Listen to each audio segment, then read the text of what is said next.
I'm AJ Bianco, host of Reflect Ed, a part of the Education Podcast Network. Just like the show you're listening to now, shows on the network are individually owned and opinions expressed may not reflect others. Find other interesting education podcasts at edupodcastnetwork.com. Coming up on episode 157 of the House of EdTech podcast, we are talking about your EdTech superpower. We're also going to talk about making the most of our time. I have a great recommendation for a digital whiteboard tool. Got a House of EdTech VIP. And there's a new podcast I want you to listen to. Strike Up the Band.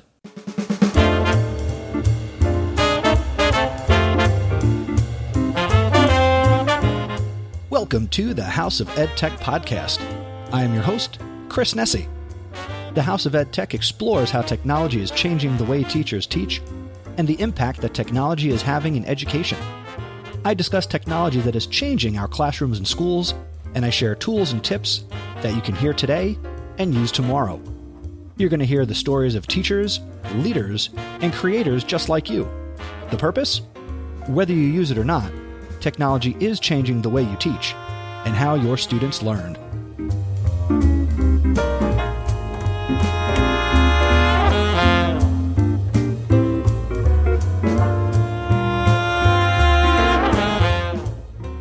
Welcome, welcome, welcome. It is another episode of the House of EdTech podcast. So glad that you have made this podcast part of your anytime, anywhere professional development. If you are a longtime listener, welcome back. If you are brand new to the show, hey, welcome aboard. You're in for a treat. Got a jam-packed episode full of some great content for you today. So where do we go from here? I mean, this is like week 900 of quarantine and COVID, and my goodness, I am tired of talking about this stuff, which is why I'm glad I have this podcast where I don't really have to talk about this stuff. But I'm certainly going to put my own spin on a couple of things, as I always do. The first thing I want to share is actually really exciting, and I need to give a huge shout out to my podcast compadre, AJ Bianco. You might know that AJ co-hosts Podcast PD with myself and Stacy Lindes, and AJ is embarking on his own solo podcast journey. I'm going to ask you to do a couple of things in this episode, but definitely do what I'm about to ask you to do, and that is go and subscribe to AJ Bianco's new podcast. It's called Reflect Ed. You can find it at reflectedpodcast.com. It is available on all of the platforms, so it doesn't matter where you listen to podcasts. You should be able to search Reflect Ed and AJ Bianco, and you should be able to subscribe to his show. Give it a try. His first episode will be dropping on Monday, June 1st, 2020. If you're listening to this episode before that, go subscribe. If you're listening to this episode after June 1st, go and subscribe to AJ Bianco's Reflect Ed podcast. It is really exciting to see a good friend, probably my best friend in education, aside from like Joe Juba, former guest of the show who I actually work with on a day-to-day basis. But AJ is a super good friend of mine, and I'm really excited for AJ. So go subscribe to his podcast, check it out, tell him that I sent you. Speaking of me sending you places, did you know that the House of EdTech has a Facebook group? Now, I know a few minutes into this episode, if you're a first-time listener, you're like, wait, he's trying to get me to join a Facebook group and he's provided me with no value. Well, there's a lot of value inside the House of EdTech community, and there is a Facebook group. So if you're interested in being a part of those conversations and, chatting with me and other people who listen to this show and talking about education and technology, go to chrisnessie.com/Facebook, and we have a great time over there. There's no pressure. I'm not trying to sell you anything. So come on over, and I'd love to have you be a part of the House of EdTech community beyond just listening to the episodes. And, if you, obviously you're listening to this episode, if you haven't ever clicked subscribe, go ahead and click that subscribe button, maybe right now, or, when you're done.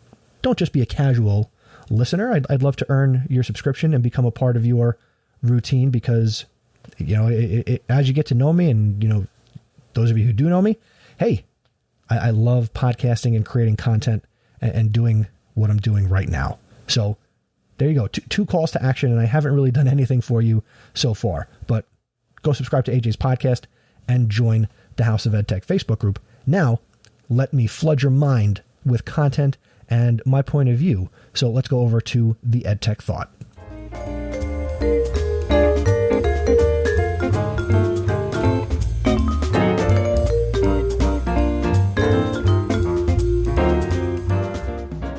For this episode's EdTech Thought, I am calling it Making the Most of This Time. Now, I know I started the show by saying that I wasn't going to talk about, COVID and distance learning, and I'm not. But what I do want to talk about is a byproduct of what's going on right now. Now, if you're like me, you don't have to physically go to your school and teach. You are teaching remotely, you're doing distance learning, the whole 9 yards. But that doesn't take up all of your time. I am not overwhelmed and consumed by my teaching responsibilities. Now, yes, I do have a lot going on. I am teaching 9th grade world history. I have a 4-year-old and an 8-year-old of my own. So my wife and I are also teaching pre-K and 2nd grade. And many props and kudos to my wife, Caitlin, who's been on the show a couple of times. She is doing a lot of the heavy lifting with our boys because of, the other things that I'm doing.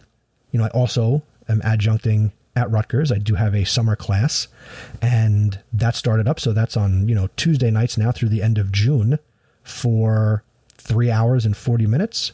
Now, I'm not doing that completely virtually, where I'm using the whole time, but still, it takes preparation and planning to do what I do virtually and, provide what I need to do for those college students in those classes. But I'm still not overwhelmed. Yes, I edit partial credit. I edit and produce the Google Teacher podcast and, some other podcast related things that I'm a part of, and still not overwhelmed. I still have time. It's amazing. I'm getting things done. I actually commented to my wife the other day that I'm able to find time to work on projects around the house and things that I would normally have to wait for summer vacation to do. But I've been able to get these things done, and I am tackling projects along with, my teaching responsibilities. And I just, I was joking with her and I said, I'm going to be able to truly have the summer off. And she's like, why? And I said, well, because I'm steamrolling through all of these different projects around the house. And when school's out and I don't have those responsibilities, I will truly have free time. And that's really exciting. And I hope that you can find time amongst all the craziness right now. And yes, the world is a crazy, crazy place. Racism is running rampant. We are dealing with issues, socioeconomically with schools. And, my primary focus, is education.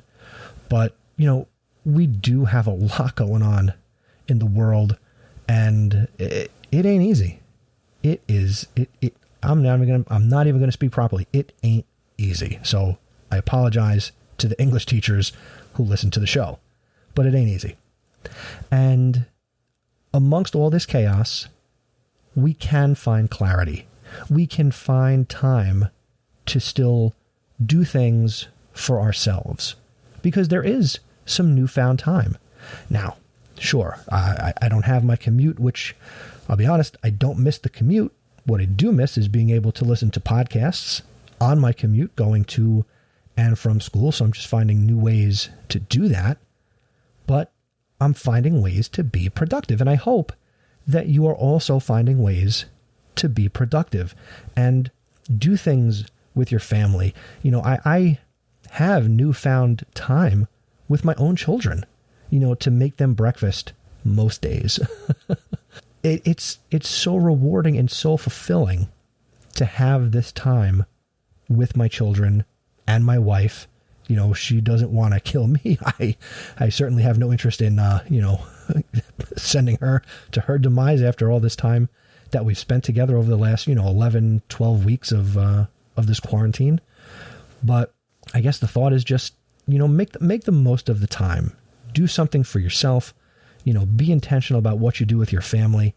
And, I know we all feel a sense of responsibility to our students But, when we're at a distance, what we can do for them and how we support them is different because we aren't there. And I know that that's difficult for many people to deal with, or at least they make it sound that way on social media. But I hope that you take time and make time and take advantage of the time to do things for you and truly make the most of this time. And I know that for some listeners, summer vacation is here and your teaching responsibilities have, taken their summer break. So really, do for you. We do so much as educators for others. When you have the opportunity, do for you and make the most of this time. And that's my EdTech Thought.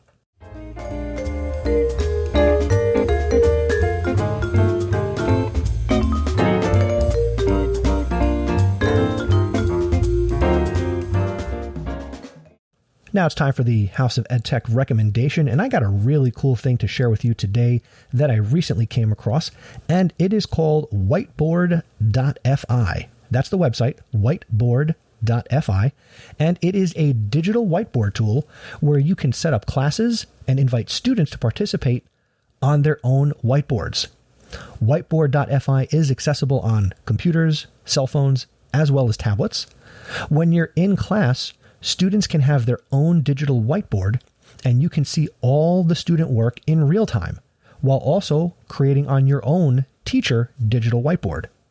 So if, like me, you're doing remote learning, you can have your students on a video call like Google Meet or Zoom or whatever platform you might be using, and you can also be using this tool to have a whiteboard space without sharing your screen, because students would be on potentially a secondary device. Now, if your students don't have a secondary device, this is still something they could use on their Chromebook or their personal device, and it would still be effective. Now, it's recommended that you have no more than 50 participants because managing more could be challenging, but to the best of my knowledge, there aren't too many teachers who have even 50 students in one section of a class, so I don't think that should be an issue. Now, if you're concerned about privacy, the privacy for whiteboard.fi is very simple. 1, there is no registration required to use the service.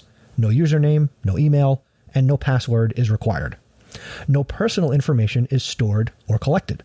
Participants are asked for their names when they enter a room in order for the teacher to identify them, but nicknames or aliases can also be used. All information is deleted when the room is closed or after 2 hours of inactivity in a room that's created. There's no information shared with third parties.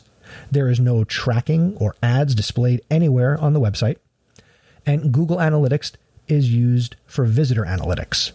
And all of the servers are stored within the European Union. So, if you need to use a digital whiteboard, this might be something you want to consider.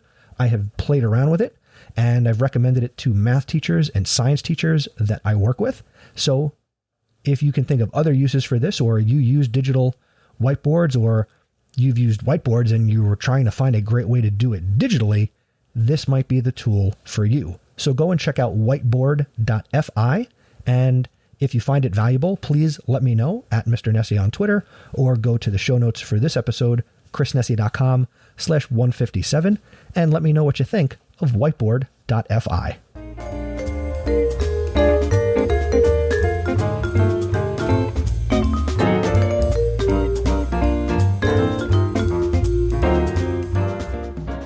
Da, da, da, da, da, da, da, da. What is your EdTech superpower? That's what I want to talk about today, because you are a superhero. First and foremost, because you're an educator, maybe classroom teacher, maybe supervisor, maybe administrator. But at some point, you made the choice to work in education. So that right there speaks volumes about who you are and what you stand for. Truth, justice, and the American way.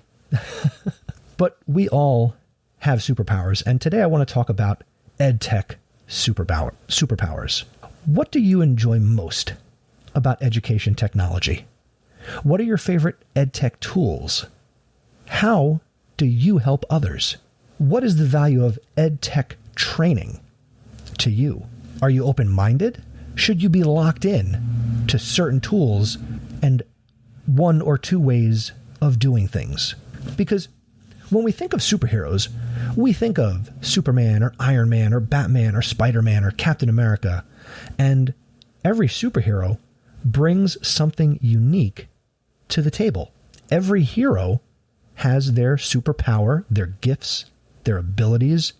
I mean, think of the X-Men, Wolverine and Cyclops, Storm. I'm not saying we're mutants, but we all have our gifts and our abilities. And when I was coming up with what I wanted to talk about today, I've just been on this superhero kick because, when we look around, it would be nice if superheroes were a real thing. And to some extent they are because of the work that you and I do as educators in schools with students. Now, I would guess that my main superpower is the ability to work with technology, to be able to speak geek, but also speak people and make a connection and make things understandable, not only for students, but for anybody who cares to listen. I enjoy technology. You listen to this podcast because to some degree, you also enjoy technology. Your knowledge and ability may surpass my own, which is fine. It may not, also fine. We listen, we learn, we grow together. We all have our favorite EdTech tools. Some people are, full of, Google muscles or Microsoft muscles, or, they're all about, their Flipgrid muscles, or, they're maybe like their GimKit X-ray vision. We all have the things that we specialize in and we focus on. We all help other people. Yeah, we help our students, but odds are you're the person in your building like me that people go to when they're curious about technology and EdTech and what's the latest, greatest tool. We help other people. Heroes help people. I love being a superhero. I'm open-minded. I hope you're open-minded as well, because we can't, as I started this segment, we can't be locked in to just one way of doing things. I've talked in the past about the importance of being device agnostic or tool agnostic. Variety is the spice of life, and it should be the case with education, and even more so with the technology we use. Now, I know I don't get to make any technology decisions in, my school or what's provided, but where I do get to make the choice and decide which gadget is going to be in my utility belt, thank you, Batman, I get to make that decision. I get to have the right tool at the right time. I can pull out my shark repellent bat spray at just the right moment. I love Batman 1966. Maybe you do too. But we shouldn't be locked into certain tools. We need to be open-minded to learn about as many things as we can. We need to be looking to evolve and grow and do what we can to acquire new abilities. If the superhero thing isn't working for you, maybe gaming does. Maybe we need to always be looking to level up and acquire new abilities and things that we can do. That's lifelong learning. If we're not doing that, how can we expect the children and the students that we teach to even consider being open-minded and seeing different tools and different perspectives if we're not willing to do the same thing? I know that there is so much technology out there, and at times it can be overwhelming. I've addressed that previously on this podcast. But just remember, in everything you do the best you can. Even superheroes make mistakes. Even superheroes have to wave the white flag and battle another day. They don't always catch the bad guy. So in your role as an EdTech superhero, know that it's okay to fail. It's okay to make a mistake. But superheroes, we learn, we grow, we take that experience, and the next time we're faced with a situation, we might be able to do it differently. I watch a lot of The Flash on the CW, And to watch Barry Allen make mistakes and learn and grow and unlock new abilities. And again, if you're not into superheroes, you don't care about Barry Allen or the Flash. But we are like that. We are our own Batman. What's the new gadget? What's the new tool that we have to design or build or app smash together to accomplish a goal? What fill-in-the-blank bat repellent bat spray do we have to design? Iron Man. New armor in every Iron Man movie. Always evolving. Always growing. Always changing. Always trying to have the best tools available to use at the right time. We are EdTech superheroes. Find the nearest phone booth, take off your glasses, rip open your shirt, appropriately of course, and take to the skies. Eventually we'll be back in our classrooms and schools, but even if we're not anytime soon, we're still going to do the things we need to do to make our students successful, to help our colleagues, and be there and support the people who need us when they need us. Even if they don't think they need us, we'll be there to help people out. And before I close this out, just to kind of peel back the curtain a little bit and let you behind the scenes, this is a different kind of episode because I want to support you. And I feel this sense of responsibility through this podcast, which has red like Superman's cape, blue like Batman's cowl, light blue like, I don't know, I can't think of a superhero that has light blue on their costume. But I sit here and I see like 3 different Superman figurines on my desk, and I want to support you. I just can't take my glasses off because then I can't see. But I'm here for you. That's why I make this show. Just trying to be a little intentional.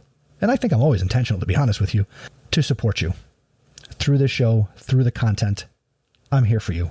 I've got your back, and I'll always be there at a moment's notice. All you have to do is reach out. chrisnessy.com/feedback, at Mr. Nessy on Twitter, the show notes for any episode, SpeakPipe, voicemail. There are so many different ways you can flash the bat signal, and I will be there to help you out. So if you were unsure of that, I'm here for you. And I'll always be here. Even if someday I have to hang up the podcast, and don't worry, it's not going anywhere anytime soon. I'm always here, and I'm glad you're here too. That's my featured content.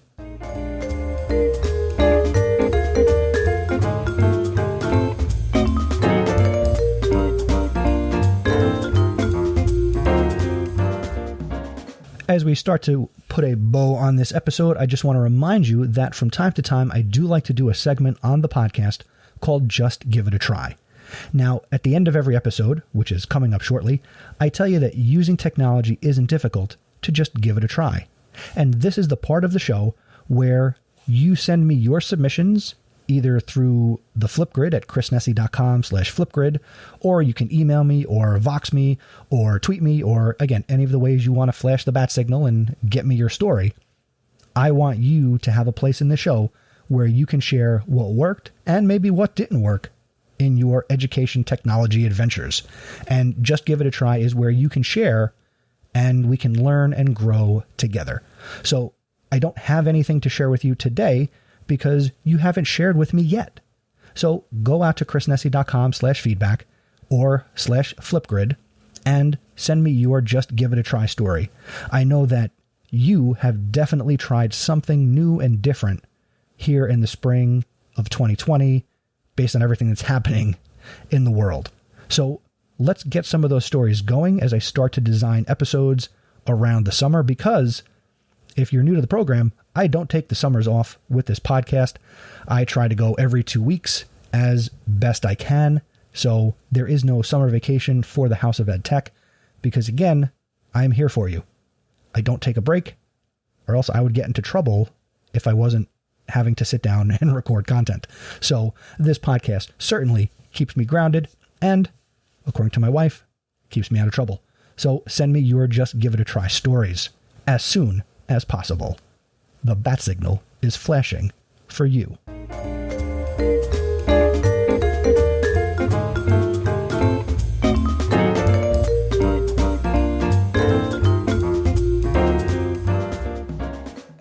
And And before we head out for today, I want to share with you a brand new House of EdTech VIP, and I want you to go out and follow Jen Flaherty on Twitter. She is at Mrs. J. Flaherty, and that's MRSJFLAHERTY. We connected earlier this year about podcasting and education. She's a phenomenal educator, and I'm going to include a link to this in the show notes out at chrisnessy.com/157, where you can get to her podcast that she's doing at her school and how she's encouraging students to podcast, called East Hills Happenings. Again, there'll be a link to her Google site, which has some great resources as examples. If you're going to get students podcasting, that you want to see somebody who's built something really cool, go to the show notes, and I'll be sure to also, tweet this out. And if you connect with Jen, you'll also be able to find out what she's doing with students in podcasting in her school.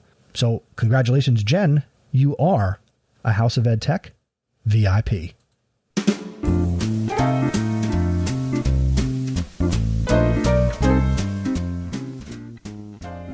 Thanks for checking out this episode of the House of EdTech podcast. It was my pleasure to create episode 157 just for you.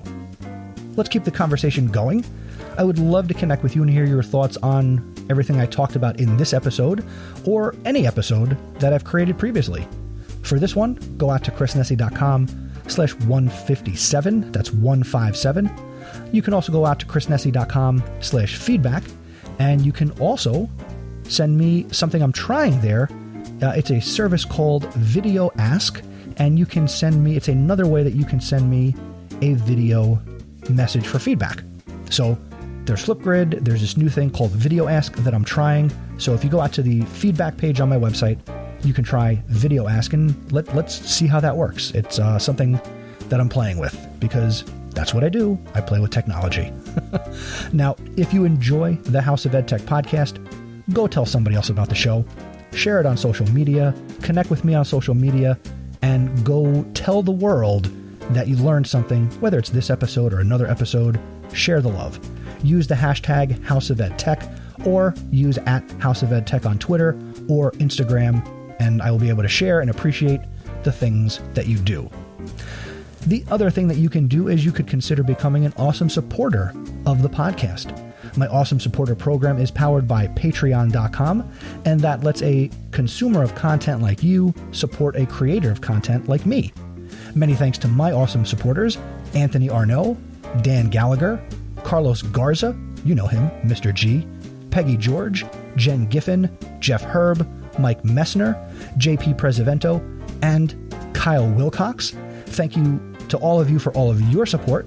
And if you who is listening is interested in supporting the show, you can go to chrisnessy.com/awesome.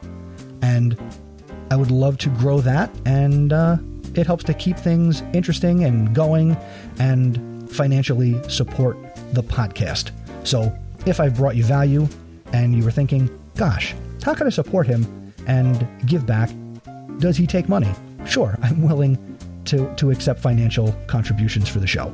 If not, that's okay too. I'm still going to do this show, and it's going to be what it's going to be. So thank you. The next episode of the House of EdTech podcast is going to be, of course, if you know how to count, episode 158. And that's going to come your way on June 14th, 2020. Very excited about that episode as we get into summer 2020. Until next time, thank you for learning with me. And remember, using technology isn't difficult. Just give it a try.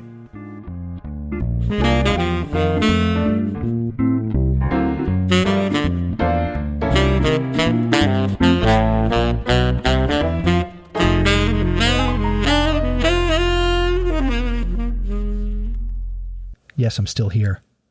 Now, go to reflectedpodcast.com and subscribe to AJ's podcast. That's your mission. Now go and subscribe to Reflect Ed. See ya.